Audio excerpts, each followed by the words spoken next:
இந்த சமாதானத்தை நீங்க பெற்றுக்கொண்டா உங்க வாழ்க்கையில என்ன நடந்தாலும் உங்களுடைய சமாதானம் பாதிக்கப்படாது, உள்ளம் பாதிக்கப்படாது, எப்பவுமே சந்தோஷமா நிம்மதியா இருப்பீங்க.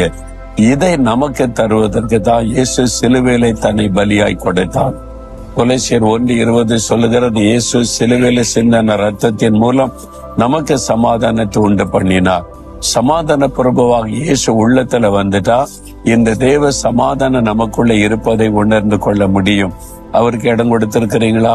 உள்ளத்துக்குள்ள இயேசு இருக்கிறாரா? சமாதான பிரபு இருக்கிறாரா?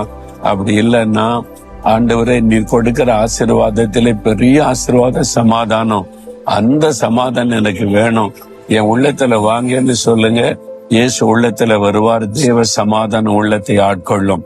இடம் கொடுக்கறீங்களா? இதயத்துல கை வைத்து உள்ளத்துல ஏற்கனவே இயேசுக்கு இடம் கொடுத்தவங்க அதற்காக தேவனை துதிங்க. இந்த சமாதானத்திற்காக ஸ்தோத்திரம் என்று சொல்லி கை வைத்து ஜெபிங்க. இயேசுவே, நீர்தான் சமாதான பிரபு, எங்களுக்கு சமாதானம் கொடுக்க சிலுவையில ரத்த சிந்தினீர். உம்முடைய தேவ சமாதானம் எங்கள் உள்ளத்தை நிரப்பட்டும். யார் யார் எனக்கு வேணும், நீர் வேணும்னு ஜெபிக்கிறாங்களோ அவனுடைய உள்ளத்தை நிரப்பும். தேவ சமாதானத்தினால் நிரப்பும். ஆண்டவரை எப்பொழுதும் ஒரு சமாதான ஆத்ம அமைதி உள்ளத்துல காணப்படட்டும்.